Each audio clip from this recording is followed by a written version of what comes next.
नमस्कार दोस्तों, मैं Dharmendra Verma online study DK में आपका बहुत बहुत स्वागत करता हूं। जैसा कि आप सभी को पता है कि भैया यूपी टेट का जो एग्ज़ाम है वो 2 तारीख से स्टार्ट हो चुका है, 3 तारीख का भी आपको कंप्लीट हो चुका है। आज है 4 तारीख और 4 तारीख का फर्स्ट शिफ्ट का पेपर आपका हो चुका है जो कि हमारे पास पहुँच चुका है। तो यहाँ पर हम आपको सबसे पहले बाल विकास के 30 प्रश्नों के आंसर बताएंगे। ये आंसर की है और आप अपना मिलान कर लीजिएगा, अपना पेपर सामने रखिएगा। पेपर में प्रश्न ऊपर नीचे हो सकते हैं क्योंकि सेट वाइज होता है पेपर, है ना। प्रश्न आपके यहीं रहेंगे, थोड़ा सा मिलान कर लीजिएगा, देख लीजिएगा। और बाल विकास में इन 30 प्रश्नों में आपको कितने नंबर आ रहे हैं ये जरूर बताएगा। तो एक एक करके ध्यान से सुनिएगा, प्रश्न पढ़ेंगे और उत्तर बताएंगे। यहाँ पर ज़्यादा कुछ बातें इसमें नहीं करेंगे, ज़्यादा समय आपका खराब नहीं करेंगे, क्योंकि यहाँ पर सिर्फ आपको ये ज्ञात करना है कि आपके कितने नंबर बन रहे हैं इन 30 प्रश्नों में बाल विकास के, है ना। बाकी जो सब्जेक्ट हैं उनकी भी वीडियो एक एक करके आ जाएगी आपके पास, है ना। तो सबसे पहला प्रश्न पूछा गया था कि संतुलित बाल विकास के लिए ध्यान देने की आवश्यकता है। किसकी आवश्यकता भैया संतुलित बाल विकास के लिए? तो उसके लिए आपके शारीरिक की आवश्यकता है, मानसिक, भावात्मक और रचनात्मक पहलू की, यानी कि सर्वांगीण विकास होना चाहिए बच्चे का, है ना। तो पहला वाला विकल्प क्या हो जाएगा आपका? बिल्कुल सही हो जाएगा। सरल सा प्रश्न था। प्रश्न और 4 विकल्प पढ़ते ही आपको आंसर समझ में आ जाएगा, है ना। थोड़ा सा बड़ा कर लेते हैं तो आपको और समझ में आएगी प्रश्न किस प्रकार के पूछे गए थे। दूसरा प्रश्न आपसे पूछा गया कि जब बच्चे किसी काम को करने के तरीके की योजना बनाते हैं तो वे किसका इस्तेमाल कर रहे होते हैं? किसका इस्तेमाल कर रहे होते भैया? अधिगम रणनीतियों का। किसका? अधिगम रणनीतियों का। ये भी सरल सा था प्रश्न। दूसरा वाला विकल्प आपका सही हो जाएगा।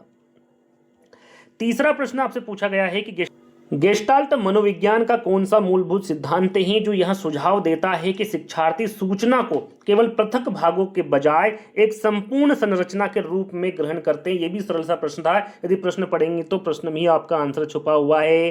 क्या है आंसर इसका? संपूर्ण है। क्यों है भैया? क्योंकि गेस्टाल्ट मनोविज्ञान का मुख्य सिद्धांत क्या है कि मनुष्य किसी भी सूचना या वस्तु को अलग अलग हिस्सों के बजाय एक समग्र या फिर संपूर्ण आकार के रूप में देखता। कैसा? संपूर्ण या फिर समग्र, है ना। तो संपूर्ण यहां पर क्या हो जाएगा आपका? बिल्कुल सही आंसर हो जाएगा। अगला प्रश्न पूछा गया है आपसे कि एक विद्यार्थी बार बार अभ्यास करने के बाद अपनी लिखावट में सुधार करता है, यह थॉर्नडाइक के किस नियम को दर्शाता है? यह भी बहुत सरल प्रश्न पूछा गया। तब अभ्यास करेगा तो बिल्कुल वो अपनी जो हैंडराइटिंग वो सुधार लेगा। तो सही आंसर क्या हो जाएगा आपका? अभ्यास का नियम। यह भी सरल प्रश्न पूछा गया था। ठीक, आगे बढ़ेंगे। धार्मिक भेदभाव का सामना करने वाला बच्चा जो है वो रिक्त स्थान का अनुभव कर सकता है। किसका अनुभव करेगा भैया? यहाँ पर आप देखेंगे तो उसके साथ भेदभाव हो रहा है, तो भावनात्मक तनाव का अनुभव कर सकता है बच्चा, है ना। ये भी सरल सा था। यदि प्रश्न पढ़ेंगे ध्यान से तो आंसर आप आसानी से लगा सकते हैं। पहला वाला विकल्प यहाँ पर सही हो जाएगा। अगला प्रश्न आपसे पूछा गया है कि एक शिक्षक जानबूझकर एक ऐसी उलझन भरी स्थिति प्रस्तुत करता है जो बच्चों के मौजूदा विचारों को चुनौती देता है, यह रणनीति बढ़ावा देती। भाई ये जो रणनीति है किसको बढ़ावा देगी? तो ये संज्ञानात्मक असंतुलन को बढ़ावा देगी। किसको? संज्ञानात्मक असंतुलन को बढ़ावा देगी। पियाजे के अनुसार ये किसके द्वारा कहा गया है? पियाजे के अनुसार कहा गया है कि जब नई जानकारी पुरानी समझ, जिसको हम स्कीमा कहते हैं, उससे नहीं जुड़ पाती है तो मानसिक उलझन या फिर जो संज्ञानात्मक असंतुलन है वो पैदा होता है, जो नया ज्ञान सीखने के लिए प्रेरित करता है। क्योंकि यहाँ पर नया ज्ञान सिखाने की कोशिश कर रहा है शिक्षक, तो ये क्या हो जाएगा? संज्ञानात्मक असंतुलन को बढ़ावा दे रहा है या फिर इस रणनीति को बढ़ावा देता है ये। तो फोर्थ वाला विकल्प आपका सही हो जाएगा। अगला प्रश्न पूछा गया आपसे कि क्रियाप्रसूत अनुबंधन यानी कि जिसे अनुकूलन कहा जाता है में रूपण या फिर आकार देने का तात्पर्य यहाँ पर पूछा गया। भाई इसका तात्पर्य क्या है? सरल सा प्रश्न है। इसका तात्पर्य होगा क्रमिक सन्निकटनों का क्रमिक पुनर्बलन, यानी कि पहला वाला विकल्प आपका बिल्कुल सही आंसर हो जाएगा।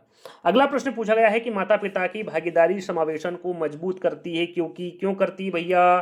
तो यहाँ पर सही आंसर हो जाएगा आपका सीखने में निरंतरता को सुदृढ़ करती है। तीसरा वाला विकल्प आपका सही हो जाएगा। ठीक, आगे बढ़ेंगे। जेनी पियाजे के अनुसार मूर्त सक्रियात्मक अवस्था 7 से 11 वर्ष में बच्चे क्रमबद्धता को प्रदर्शित करते हैं। जितने भी प्रश्न अभी तक आए हैं सब कुछ मैं पढ़ा चुका हूं। ये मूर्त सक्रियात्मक अवस्था, पियाजे की सारी चीजें मैं आपको बता चुका हूं। यहाँ पर जो मूर्त सक्रियात्मक अवस्था है वो 7 से 11 वर्ष तक की होती है। और आंसर क्या हो जाएगा? यहाँ पर ये वस्तुओं को तार्किक क्रम में व्यवस्थित करना सीख जाता है। तार्किक क्रम में याद रखिएगा जो कौन सी अवस्था है? मूर्त सक्रियात्मक अवस्था। तीसरी अवस्था बताइए पियाजे ने। चौथी अवस्था के बारे में नहीं पूछा है। 7 से 11 वर्ष। तो यहाँ पर वस्तुओं को तार्किक क्रम में व्यवस्थित करना सीख जाता है बच्चा। बी वाला विकल्प आपका बिल्कुल सही हो जाएगा। आगे बढ़ेंगे। अगला प्रश्न पूछा गया है आपसे यहाँ पर कि बाल विकास का कौन सा क्षेत्र शारीरिक गतिविधियों के लिए बच्चे की बड़ी मांसपेशियों के उपयोग की क्षमता पर केंद्रित है, तो वो है आपका स्थूलगामक कौशल विकास। कौन सा है? स्थूलगामक कौशल विकास। दौड़ने कूदने जैसी जो शारीरिक गतिविधियां होती है वो किस में होती है? आपकी स्थूलगामक कौशल विकास में होती है। पहला वाला विकल्प आपका सही हो जाएगा। ठीक, आगे बढ़ेंगे। अगला प्रश्न आपसे पूछा गया है कि हाशिए पर स्थित जाति की पृष्ठभूमि से आने वाला एक बच्चा अच्छे प्रदर्शन के बावजूद कम आत्मविश्वास दिखाता है, उचित मार्गदर्शन हस्तक्षेप रिक्त स्थान पर केंद्रित होता है, किस पर होता है ये? तो ये होता भैया आपका आत्मसम्मान संवर्धन और सुरक्षित संवाद पर। डी वाला विकल्प आपका सही होगा। ठीक, आगे बढ़ेंगे। थोर्नडाइक का अभ्यास का नियम क्या बताता है भैया? ये भी सरल सा प्रश्न है। क्या बताएगा ये बताएगा अभ्यास संबंधों को क्या करता है? मजबूत बनाता है। अभ्यास का नियम है ना, तो ये भी सरल सा प्रश्न था आपका। फोर्थ वाला विकल्प सही होगा। अगला प्रश्न पूछा गया है कि मानव विकास के किस क्षेत्र से संज्ञान सबसे अधिक निकटता से संबंधित है? तो यहां पर आपका करेक्ट आंसर हो जाएगा ज्ञान प्राप्त करने में शामिल मानसिक क्रियाएं। बी वाला विकल्प आपका सही होगा। अगला प्रश्न, एक शिक्षक जो शिक्षार्थियों को उत्तर खोजने की दिशा में मार्गदर्शन करने के लिए प्रश्न पूछने का उपयोग करता है, वह किस विधि का प्रयोग कर रहा है? ये विधि के बारे में आपको बताना था, तो विधि का नाम होगा सुकराती शिक्षण विधि या फिर सुकरात विधि, है ना। तीसरा वाला विकल्प आपका क्या हो जाएगा? सही आंसर हो जाएगा। ठीक, आगे बढ़ेंगे। परामर्श मार्गदर्शन से किस प्रकार भिन्न है? यहाँ पर प्रश्न को ध्यान से पढ़ेंगे। जो परामर्श है ये मार्गदर्शन से किस प्रकार भिन्न है, ये पूछा गया है। तो यहाँ पर सही आंसर होगा मार्गदर्शन आमतौर पर व्यक्ति केंद्रित होता है, जबकि मार्गदर्शन अक्सर समूह केंद्रित होता है। क्या होता है? मार्गदर्शन समूह केंद्रित होता है और परामर्श आमतौर पर व्यक्ति केंद्रित होता है। यहाँ पर पहला वाला विकल्प आपका बिल्कुल सही आंसर हो जाएगा।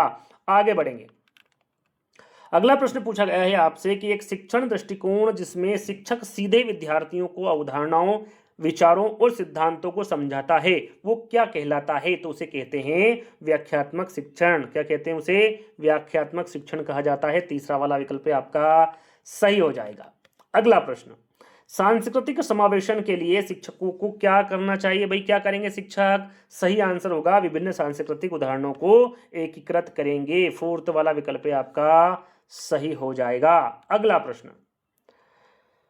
प्रश्न पूछा गया है कि कौन सा शिक्षण दृष्टिकोण डिस्लेक्सिया, एडीएचडी और अन्य अधिगम अक्षमताओं वाले शिक्षार्थियों के लिए विशेष रूप से लाभदायक है, क्योंकि यहाँ विभिन्न प्रकार के संवेदी अनुभवों का उपयोग करता है। तो यहाँ पर सही आंसर होगा बहुसंवेदी अधिगम। कौन सा? बहुसंवेदी अधिगम। तो यहाँ पर जो तीसरा वाला विकल्प हो जाएगा ये आपका बिल्कुल सही हो जाएगा। ठीक, आगे बढ़ेंगे। यहाँ पर वाक बाधित, बोलने में कठिनाई वाला जो बच्चा है उसके बारे में बात की जा रही है। ये अपने अधिगम को सबसे अच्छी तरह निम्नलिखित के माध्यम से प्रदर्शित कर सकता है। किसके माध्यम से प्रदर्शित करेगा भैया?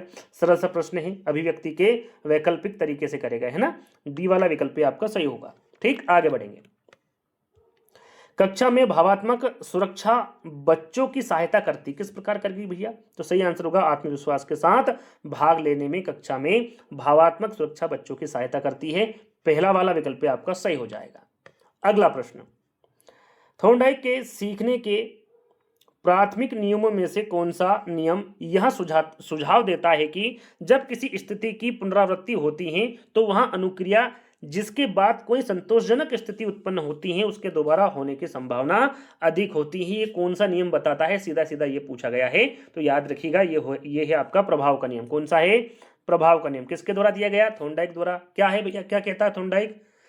कि जिस अनुक्रिया का परिणाम सुखद या संतोषजनक होता है, जीव उस अनुक्रिया को बार बार दोहराने की प्रवृत्ति रखता है, उसे कौन सा नियम कहा जाएगा? थॉर्नडाइक के अनुसार प्रभाव का नियम कहा जाएगा। पहला वाला विकल्प आपका सही होगा। ठीक, आगे बढ़ेंगे।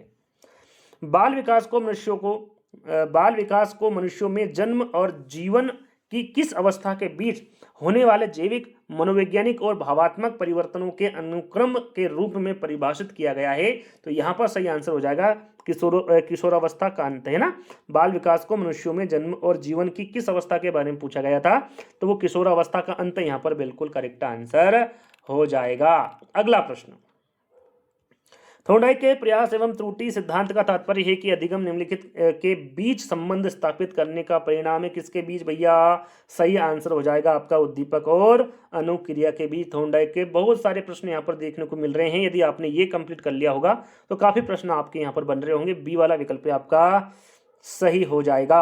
अगला प्रश्न पूछा गया था, सीखने में कठिनाई की शीघ्र पहचान से रिक्त स्थान में सहायता मिलती है। किसमें सहायता मिलेगी भैया? समय और उपचारात्मक सहायता, है ना, इसमें सहायता मिलेगी आपको। तो डी वाला विकल्प आपका सही हो जाएगा। अगला प्रश्न, शिक्षक को सर्वोत्तम रूप में इस प्रकार परिभाषित किया जा सकता। भाई किस प्रकार परिभाषित करेंगे? अधिगम को सुगम बनाने में परिभाषित करेंगे, है ना, इससे आप परिभाषित कर सकते हैं। पहला वाला विकल्प आपका सही हो जाएगा।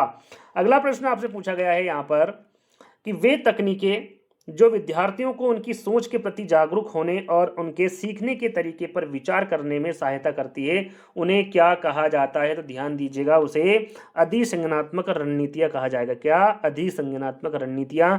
बी वाला विकल्प आपका बिल्कुल सही आंसर होगा।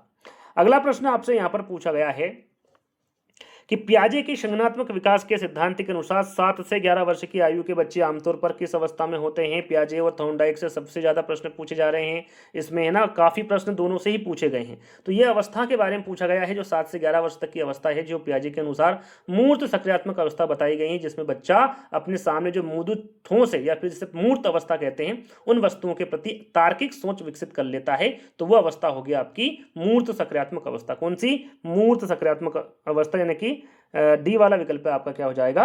सही आंसर हो जाएगा। ठीक, आगे बढ़ेंगे।